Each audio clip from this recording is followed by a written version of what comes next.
Trading crash course का ये part 5 है जिसके अंदर हम बात करने वाले हैं स्टॉप लॉस कैसे रखते हैं। नमस्ते जी, मेरा नाम प्रशांत है एंड आप देख रहे हैं ट्रेड फीवर। एंड आज का वीडियो है ना थोड़ा सा अजीब है क्योंकि स्टॉप लॉस कैसे रखना है इसका कोई स्पेसिफिक तरीका नहीं है। सबसे पहली चीज़ तो ये आती है कि क्या आपको अपना ट्रेडिंग स्टाइल पता है। अगर आपको अपना ट्रेडिंग स्टाइल ही नहीं पता तो स्टॉप लॉस तो आप कभी रख ही नहीं सकते। अगर आप मुझे फॉलो कर रहे हो या आप किसी XYZ यूट्यूबर को फॉलो कर रहे हो एंड आपको लगता है कि उसकी स्ट्रैटेजी के अकॉर्डिंग आप स्टॉप लॉस रख लोगे या आप उसकी स्ट्रैटेजी फॉलो करके उसकी तरह स्टॉप लॉस रख लोगे तो बिल्कुल ही आप गलत हो। आई नो थोड़ा अजीब सुनने में लग रहा होगा क्योंकि यूट्यूब पे काफ़ी लोग बता रहे हैं कि ऐसे स्टॉप लॉस रख लो, ऐसे रख लो, बट ट्रस्ट मी, मेरे पास झूठ बोलने के लिए कुछ है नहीं। एक्चुअली में ना कोर्स है, ना कोई सर्विस है, ना कोई अकाउंट्स का लिंक्स है। तो मैं यहाँ पे सच इसलिए बोलता हूँ ताकि मैं चाहता हूँ आपको एक रियलिटी पता लगे। स्टॉप लॉस क्या रखना है ये आप डिसाइड कर सकते हो। फॉर एग्जाम्पल चार्ट्स पे चलते हैं एंड मैं बताता हूँ मैं अपनी स्ट्रैटेजीज के अकॉर्डिंगली कैसे स्टॉप लॉस प्लेस करता हूँ एंड वो स्टॉप लॉसेस क्यों मेरे लिए लॉजिकल है, मेरी स्ट्रैटेजीज के साथ वो क्यों काम करते हैं। हो सकता है वही स्टॉप लॉस जब आप यूज़ करो तो आपके लिए बिल्कुल भी काम ना करे, बट मेरे लिए वो one of the best stop losses है। एंड स्टॉप लॉस का मतलब कभी भी अपने जो लॉस है उसको लिमिट करना नहीं होता है। स्टॉप लॉस का सिंपल सा मतलब होता है कि इस पॉइंट के बाद मैं मार्केट के अंदर अपने आप को गलत मानता हूँ, उसलिए कहते हैं वहाँ पे मैं स्टॉप होना चाहता हूँ एंड स्टॉप के बाद जो मेरा पैसे का लॉस है वो वहाँ हो रुक जाना चाहिए। तो दोनों चीज़ों को मिला के स्टॉप लॉस बनता है, ना कि खाली स्टॉप लॉस का मतलब पैसा बचाना ही नहीं है। स्टॉप लॉस का मतलब होता है मैं अपना ट्रेडिंग माइंडसेट बचा रहा हूँ, मैं अपनी ट्रेडिंग साइकोलॉजी बचा रहा हूँ, मैं अपना पूरा ट्रेडिंग अकाउंट बचा रहा हूँ एंड मैं अपनी ट्रेडिंग कैपिटल बचा रहा हूँ, मैं अपने आप को ट्रेडिंग में बचा रहा हूँ। That's called stop loss. तो चार्ट पे चलते हैं, देन वहाँ से सारी चीज़ें आगे कंटिन्यू करेंगे।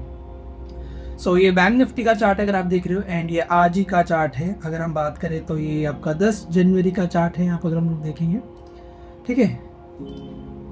ये 10 जनवरी का चार्ट है और यहाँ देखिए तो ये मॉर्निंग में मैंने एक अपडेट किया था अपने टेलीग्राम पे जो कि कम्प्लीटली फ्री है सभी के लिए। आप में से कोई भी चाहे तो कोई भी आपको ज्वाइन कर सकता है फ्री में। एंड यहाँ पे मैंने एक मॉर्निंग अपडेट किया था, अगर मार्केट इस लेवल के ऊपर आके रिटेस्ट करता है तो हम यहाँ बाइंग साइड का ट्रेड प्लान करेंगे एंड यहाँ से मार्केट अपसाइड मूव करेगा। लॉजिक रीजन मैंने सब कुछ वहाँ बता रखा है। एंड अगर आप डायरेक्टली स्टॉप लॉस की वीडियो देख रहे हो तो ये गलती मत करो, पहले जाके इसके 4 लेक्चर्स मैंने दिए वो जाके देख लो एंड ये चीज़ आपको चुटकियों में समझ आ। हाँ बजी सही। तो अब यहाँ पे क्या हो, देखो मार्केट में क्या सीन है। देखो मार्केट में मॉर्निंग में मार्केट एकदम कंटिन्यूसली फ्लो में गिरा। क्यों गिरा मुझे कोई आइडिया नहीं, ना मुझे जानने में कोई इंटरेस्ट। एक चीज़ समझो कि आप एज ए ट्रेडर आपको हर चीज़ जानने की जरूरत नहीं है मार्केट में। वो क्यों गिरा, गिरा हो गया, खत्म बात। आप अब नेक्स्ट क्या करना है, यहाँ मार्केट गिरा, मैंने देखा छोटा सा पुल बैक लेके रिटेस्ट करके नीचे आया, यहीं से एक बार और रिजेक्शन, एक और, फिर यहाँ। तो मैं समझ गया था कि अब मार्केट में कहीं ना कहीं अपसाइड के मोमेंटम्स हो सकते हैं। क्यों?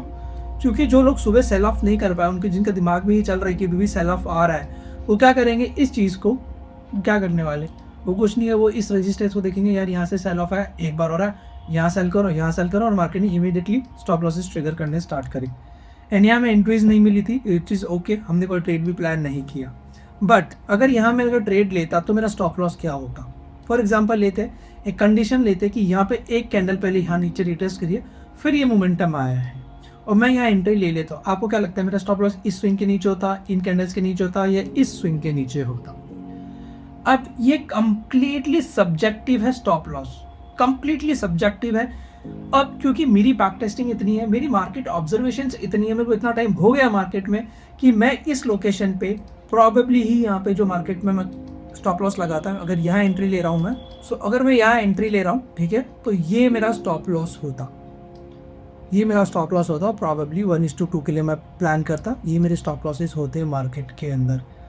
अब इसमें थोड़ा जूम करें तो एक चीज़ समझ आएगी, ना तो मैंने स्विंग के नीचे रखा, ना इस कैंडल के, ना इस स्विंग के नीचे। क्यों नहीं रखा? आप में से कई लोग बोल सकते हैं कि ये तो रैंडम स्टॉप लॉस है तो प्रॉफिट हो गया इसलिए। ऐसा बिल्कुल भी नहीं है, ऐसा बिल्कुल भी नहीं है। रीज़न समझो, क्योंकि मेरी as per my observation, as per my setups, अगर मार्केट यहाँ से ऊपर आके फिर ये स्विंग ही ब्रेक कर रहा है, अगर ये स्विंग ही चले जाएगा तो प्रॉबिलिटी काफ़ी हाई है कि फिर मार्केट थोड़ा सुपर ऐसे करके मार्केट डाउन साइड के लिए ही मूव करेगा। ठीक है, ये मेरी ऑब्जर्वेशंस है, ये मेरी मार्केट की जो इतने टाइम में मैंने टाइम दिया है, ये उसकी वजह से ये स्टॉप लॉस में डिफाइन कर पाया। इसीलिए मैं आपसे कह रहा हूँ स्टॉप लॉस प्योरली सब्जेक्टिव है। सेकंड एग्जांपल समझो, ये तो चलो हो गया यहाँ पे। सेकंड क्या आता है, सेकंड देखो मैंने मार्केट में दूसरा अपडेट किया था, अगर बैंक निफ्टी यहाँ से नीचे आ चुका है और अगर बैंक निफ्टी यहाँ से कुछ इस तरह से अप डाउन करता है तो हम शॉर्ट के लिए देखेंगे, या फिर मार्केट यहाँ से अगर एक बार भी ऊपर पुल बैक लेता है तो हम यहाँ के शॉर्ट करने को देखेंगे। अगर मान लेते हैं मार्केट यहाँ से आके मेरी स्ट्रेटेजी अकॉर्डिंग यहाँ तक आ जाता, तब स्टॉप लॉस क्या डलता। इस केस में अगर एक एग्जांपल लेना, मान लो ये वाली जो पिन बार है ये मानो यहाँ तक बनी हुई, ठीक है, मान के चलना ना कि यहाँ तक बनी है। अब मैं इस कंडीशन में क्या करता, मैं शॉर्ट करता तो मैं मार्केट के अंदर यहाँ शॉर्ट करने के लिए देखता, ठीक है, मैं यहाँ कहीं मार्केट को शॉर्ट करता एंड अब मेरे स्टॉप लॉस ये होती। अब यहाँ ये स्टॉप लॉस है, यहाँ पर इतना छोटा सा था, वहाँ इतना बड़ा है। तो रीज़न है मार्केट वेरी करता है, मार्केट के अंदर हर टाइम एक अलग सेंटीमेंट चलता है। जब मार्केट इस लोकेशन पे था एक अलग सेंटीमेंट्स थे, क्यों थे, यहाँ पर मुझे दिख रहा था खाली यहाँ पर रेजिस्टेंस में सेल ऑफ कर रहे हैं, उनके स्टॉप लॉसेस ऊपर है। यानी अगर मार्केट यहाँ से घूम के नीचे आ गया तो उनके स्टॉप लॉस तो खाई है, मेरी भी एंट्री लेके मेरी भी स्टॉप लॉस खाएगा मार्केट, यानी इस पूरे स्विंग को ब्रेक करने वाला है, ठीक है। तो यहाँ पे मैंने क्या देखा, यहाँ पर एक अलग एनर्जी काम कर रही थी मार्केट में सेलर्स की, जिनके स्टॉप लॉसेस को मैं टारगेट बना रहा था। अब ये जो रेजिस्टेंस था, अब ये सपोर्ट दिख रहा है, उनको बढ़िया ग्रीन बार दिख रहे हैं, ग्रीन बार के ब्रेकआउट्स भी दिख रहे हैं। लास्ट वीडियो देख लेना, लास्ट 3 वीडियो बहुत इंपॉर्टेंट है, देख लेना, नहीं तो ये वीडियो सर के ऊपर से जाने वाले हैं। और अगर ये पूरी सीरीज देख ली, मैं आपको लिख के दे रहा हूँ, आपकी ऑलमोस्ट 99% ट्रेडिंग प्रॉब्लम सॉल्व हो जाएगी। क्या ट्रेडिंग स्टाइल फॉलो करना है, क्या स्टॉप लॉस रखना है, क्या मार्केट सेंटिमेंट, कैसे सब A to Z मैंने बहुत एकदम ना शॉर्टेस्ट वे में बताया, आपको जाके जरूर देखना हो। अब यहाँ पर क्या हुआ, मेरे पास एक क्लियर साइन है कि भाई यही वो एक स्विंग है जिसके बाद अगर मार्केट यहाँ से ऊपर निकला ना तो फिर मैं बाहर हो जाऊँगा। यानी कि अगर मेरी यहाँ पे कैंडल अगर यहाँ पे ये कुछ इस तरह बन रही है और मैं एंट्री ले चुका हूँ, तो मुझे पता अगर इसके बाद अगर ये स्विंग ब्रेक हुआ तो मार्केट इवेंचुअली ये स्विंग भी ब्रेक कर ही देगा, क्यों ज़्यादा फर्क नहीं है उनके बीच में। तो इसलिए कह रहा हूँ स्टॉप लॉस सब्जेक्टिव है। अगर मैं रख रहा था तो मैं यहाँ पे क्या कर रहा था मार्केट के लिए कि ठीक है भाई यहाँ तक आया, मैंने अब अपने शॉर्ट्स बनाए एंड मैंने और स्टॉप लॉस रखा अपना समवेयर यहाँ कहीं तक का मान लो, एंड ये मेरे लिए स्टॉप लॉस के लिए काम किया। एंड ये चीज़ एज इट इज़ हुई थी किसमें, निफ्टी 50 में। मैं आपको दिखाता हूँ, चलो निफ्टी में एज इट इज़ हुआ था जैसा हमने यहाँ प्लान किया। और ये चीज़ भी मैंने अपने टेलीग्राम पे अपडेट की थी कि जो हम चाह रहे हो यहाँ नहीं हुआ। निफ्टी में क्या था, निफ्टी में यहाँ प्रीवियसली जो एक छोटा सा अगर सपोर्ट किलर देखें तो प्रीवियसली एक सपोर्ट की तरह ही काम किया था मार्केट में, ठीक है, और उसको थोड़ा और या बना लेते हैं, ठीक है। सो ये बैंक निफ्ट जो निफ्टी है इसमें क्या हुआ था, मार्केट एक बार गया, ठीक है, एक बार आया और वो जो चीज़ मैंने वहाँ बोली थी वो यहाँ हुई, यहाँ होने के बाद फिर ये कुछ इस तरह हुआ। तो ये पहले ही ब्रेक कर गया, इसलिए मैंने यहाँ पे बोल दिया था कि डायरेक्टली ब्रेक कर गया तो अपन अब यहाँ शॉर्ट नहीं देखेंगे, ठीक है। अगर यहाँ मान लेते ब्रेक नहीं करता, एग्जाम्पल लेना, मान लो अगर ये देखो, अगर मान लेते यहाँ की जगह ये चीज़ यहाँ देखो, यहाँ पे वो चीज़ भी यहाँ ब्रेक हुआ, इसका भी हाई ब्रेक करा, नीचे आया 50% पे अगर मैंने यहाँ शॉर्ट किया होता तो मेरे स्टॉप लॉसेज ये होते बिल्कुल फॉर श्योर होते, ठीक है। एज पर माई स्ट्रैटेजी मैं यहाँ के शॉर्ट करता, ये मेरे स्टॉप लॉसेज होते एंड 1:2 टारगेट समवेयर यहाँ कहीं होते, करेक्ट है। अगर आप स्ट्रैटेजीज की बात करो, नेक्स्ट वीडियो स्ट्रैटेजी पे होगा, और ऑलरेडी वो स्ट्रैटेजीज मैंने अपने यूट्यूब पे आधे पौने घंटे की डाल रखी है एंड बैक टेस्टिंग वीडियोस भी मैंने काफ़ी सारी डाली हुई, वो जाके चेकआउट कर लो।